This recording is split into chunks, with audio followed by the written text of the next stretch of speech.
Ini adalah kereta Proton S90 atau dikenali sebagai kereta Proton Crossover yang kali ketiga di Malaysia akan dilancarkan pada tahun ini.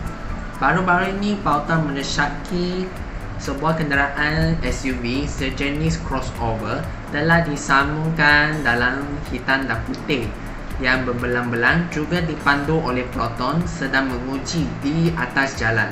Betul, sebab Proton akan melancarkan Proton S90 pada pengawalan tahun ini. Ya, kita takkan tahu sebab kita tahu kita berada di fasa Pemerintahan Kawalan Pergerakan atau MCO lah secara senang. Kita tengok sebenarnya Proton ni dia pernah melancarkan kereta SUV secara kali ketiga. Ya, kali ketiga kita tengok Proton telah melancarkan kereta SUV yang berasas daripada kereta Geely. Kalau kita tengok S70 pun berasas daripada kereta Geely Boyue. Kalau S50 pula kita tengok kereta ni dia mengikut berasas daripada kereta Geely Pingyue. Geely Pingyue. Apa tahu? Sebab kita tengok kereta ni dia menjadikannya kawan daripada orang-orang muda yang kalau lebih suka sangat kereta SUV sejenis crossover. Sekarang pun Proton akan membuat kereta crossover yang kali ketiga akan dilancarkan pada tahun ini. Ya, kita tahu pada tahun ini adalah tahun yang paling bahagia yang kita selalu bayangkan.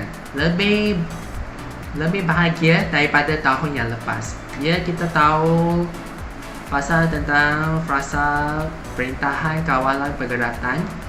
Ya, sebab Proton akan membatalkan pelancaran kereta ini secara sementara waktu sebelum membuat kereta akan dilancarkan pada tahun yang akan datang. Ya, sekarang inilah kita tak tahu sebenarnya adakah kereta ini lebih dilancarkan atau tidak.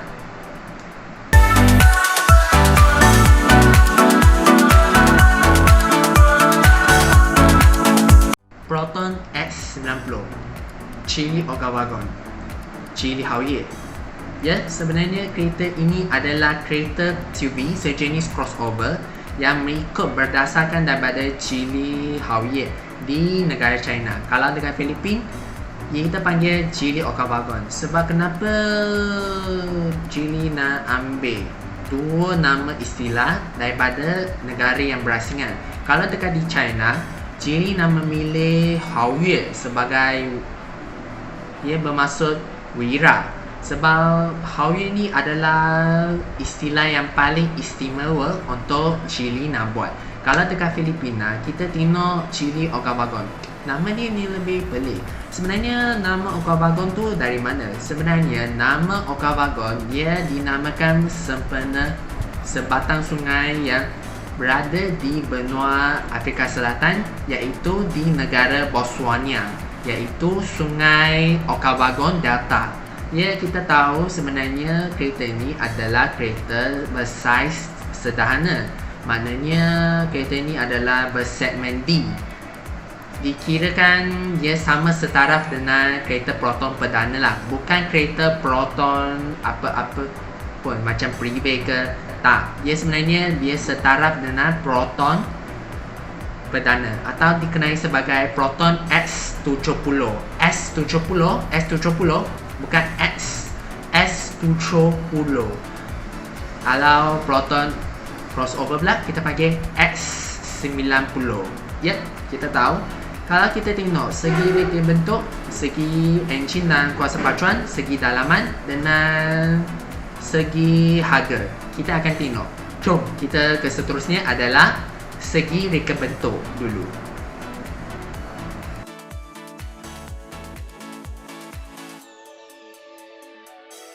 Baiklah, kita tengok dari segi reka bentuk pula. Kalau saya tengok kereta ini, dia hampir dengan kereta SUV sejenis crossover yang digunakan untuk di atas jalan ataupun jalan yang tak sekata. Saya ternampak kereta ni dia hampir macam kereta Jeep Grand Cherokee dari negara Amerika Syarikat, negara US.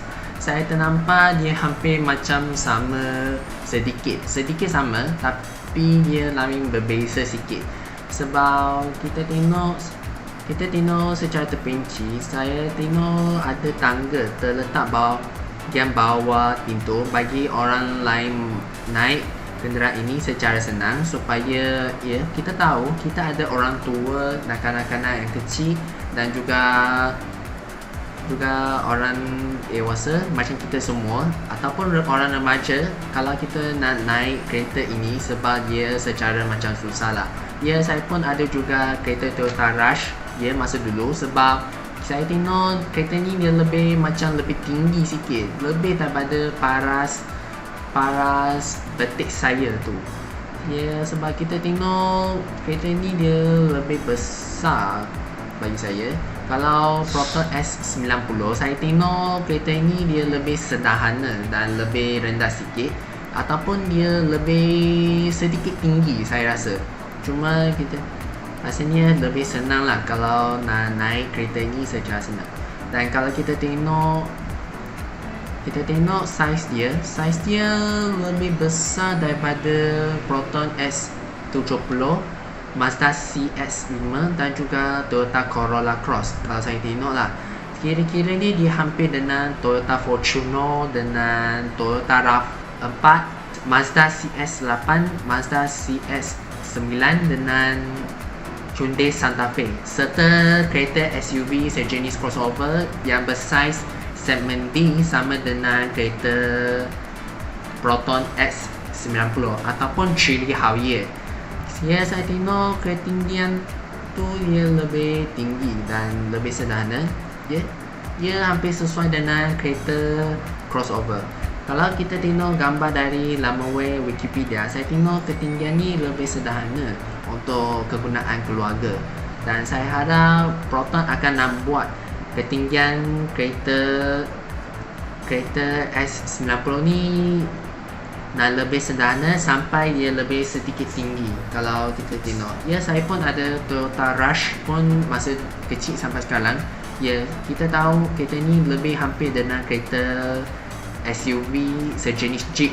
Maknanya dia adalah off-roader biasa seperti Pro 2 kembara. Dan juga kalau kita tengok pula, saiz dia hampir dengan kereta SUV yang mempunyai 7 tempat duduk bagi orang individu. Dia hampir macam kereta MPV. Okey, kalau kita tengok segi luaran pula,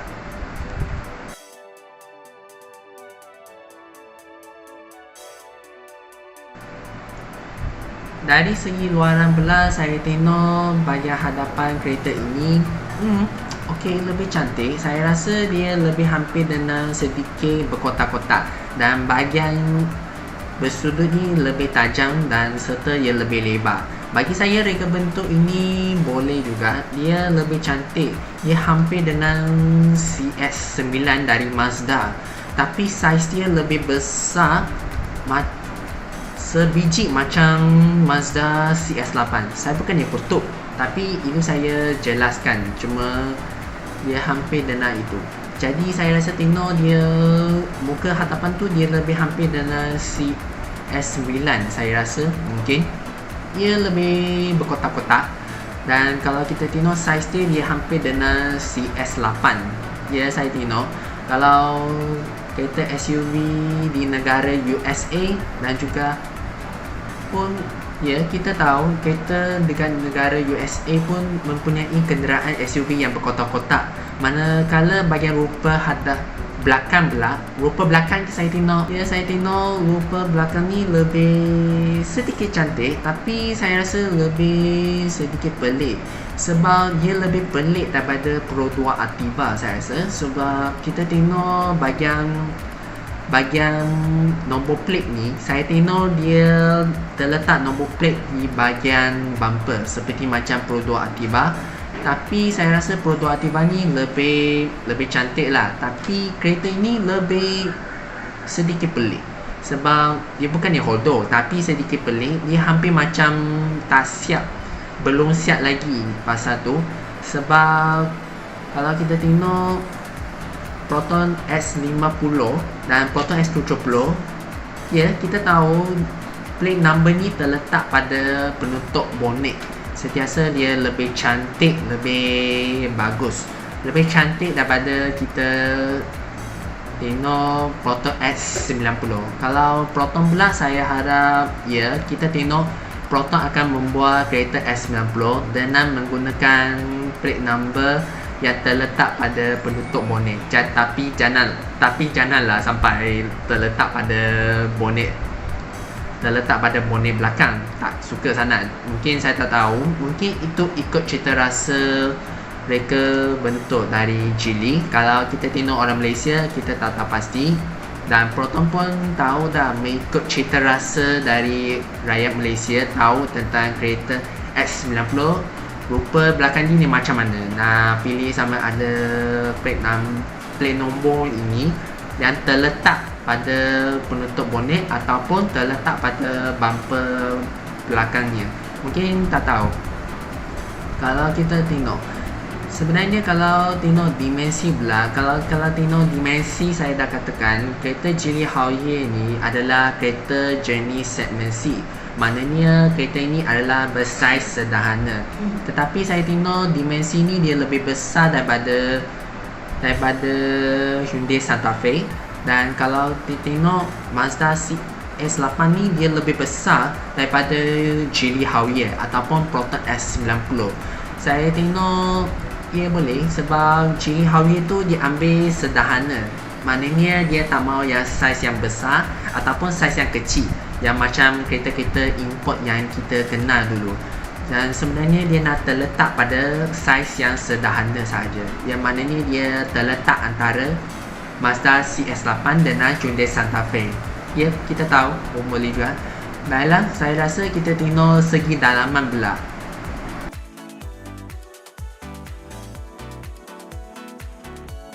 Segi dalaman pula, kalau saya tengok kereta ni dia mempunyai 7 tempat duduk bagi orang dewasa secara individu. Kita tahu dia mempunyai ruang kaki yang selesa, tetapi kita tak tahu adakah lantai pada tempat duduk di baris yang ketiga ini lebih tinggi ke ataupun lebih terendah. Sebab kita tahu kalau lantai ni lebih tinggi, dia menyebabkan kaki kita terangkat pada paras antara abdomen dengan dada, paras dada. Dan kedua tempat duduk berbaris kedua dan ketiga ni dia boleh berlipat secara rata untuk memaksimumkan ruang kargo dan menyebabkan ruangan boot sebanyak 2,370 liter sampai macam katil bersaiz ratu. Maknanya queen size katil lah kalau kita tengok.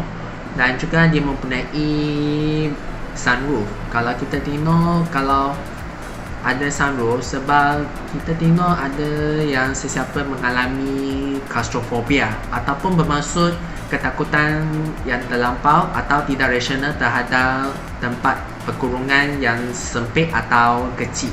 Kita tahu sebab setengah orang pun mengalami claustrophobia kalau kena terletak pada sunroof.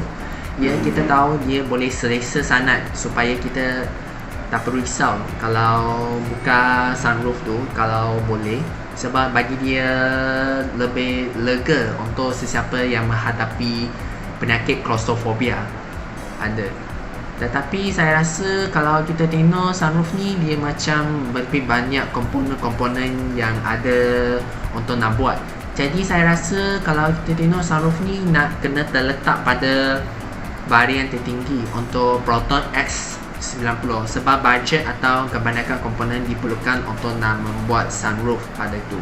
Kalau saya tengok paparan muka dashboard pun kelihatan mewah dan lebih ringkas dan cukup elegan, hampir dengan kereta-kereta mewah seperti kereta Jeep Grand Cherokee dan Range Rover. Saya rasa tahu dah. Dan paparan meter pula lebih digital, lebih hebat saya rasa, selain menggunakan analog serta menggunakan tombol memandu mode. Kita tahu, kita nampak tombol memandu mode ni dia mempunyai mode selesa, mode sport dan juga mode ekonomi untuk bagi pemandu harian kita. Dan kita tengok, saya rasa ada banyak kompartmen, terutamanya kompartmen di ruang bonet. Dan kalau kamu perasan, kereta ini kali pertama dia menggunakan butang hidupkan membentuk segi empat. Kebanyakan kereta ini kita tengok dia mempunyai butang dia berbentuk bulat, tapi kereta ini dia mempunyai bentuk berpetak-petak. Wow, saya rasa ni memang lebih berbeza. Kita tengok segi dari enjin dan kuasa pacuan.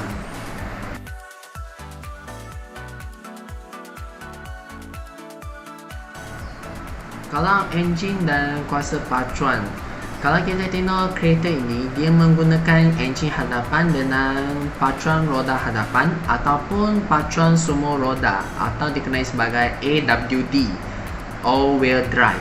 Kita senang cakap lah. Tentulah sebab kereta ini adalah kereta SUV sejenis crossover. Tentu kita tahu enjin yang digunakan pada kereta ini adalah 1.5 liter enjin TGDI, iaitu enjin mempunyai 3 silinder lah, serta dengan untuk bagi varian yang sederhana. Kalau varian tertinggi adalah 1.8 liter enjin TGDI, iaitu enjin 4 silinder. Saya rasa untuk varian yang tertinggi lah. Tapi kalau kita tengok enjin ni, dia adalah versi turbo dengan VVT, hampir dengan enjin TGDI, tetapi dekat di negara Filipina dia mereka menggunakan 1.5 liter enjin 3 silinder versi turbo dengan 48 volt hybrid sederhana pada kereta ini dekat di Filipina. Kalau kita tengok, sebenarnya kiranya kuasanya lebih cukup, sama dengan lebih daripada 2.5 liter tanpa menggunakan turbo, tanpa VVT, tak ada apa-apa, cuma enjin biasa, iaitu dia sebanyak 190 kuasa kuda untuk output maksimal, dan torque dia adalah 300 Nm. Tetapi Proton akan membuat 1.5 liter enjin TGDI, maknanya enjin ni adalah 3 silinder versi turbo, sebab Malaysia ni nak bagi cukai jalan tu yang lebih murah dan lebih senang nak kita beli, sebabnya nak untuk bagi mampu milik. Kan kita tengok kotak gear pula, dia menggunakan 7 kelajuan gear jenis DCT ataupun dual clutch lah secara senang, versi clutch basah, dan juga menggunakan pada S50 dengan S70. So, jadi kita tengok sebab enjin ni dia cukup lebih berkuasa daripada yang kita sangkakan. Kalau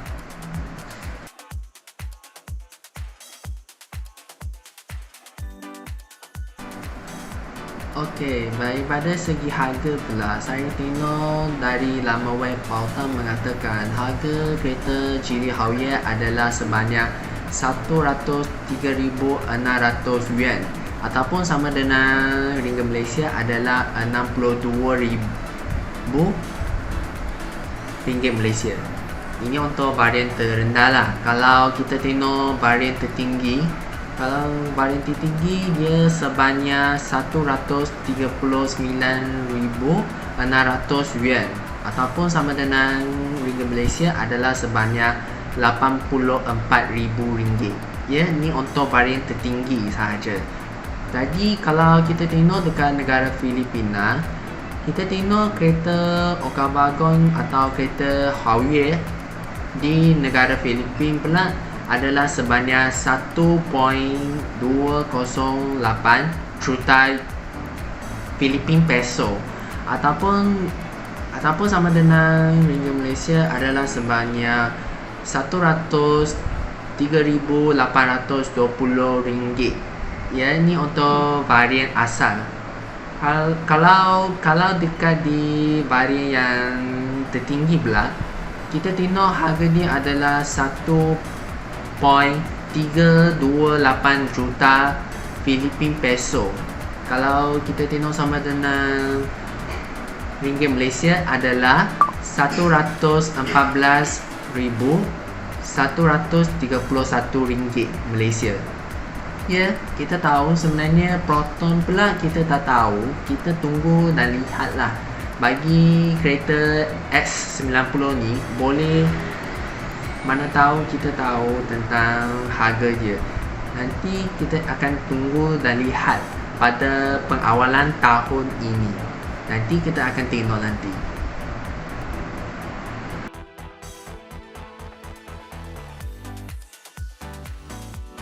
Baiklah, inilah sedikit daripada Geely Hauye atau Geely Okawagon atau dikenali sebagai Proton X90 akan datang pada tahun ini, iaitu pada pengawalan tahun inilah.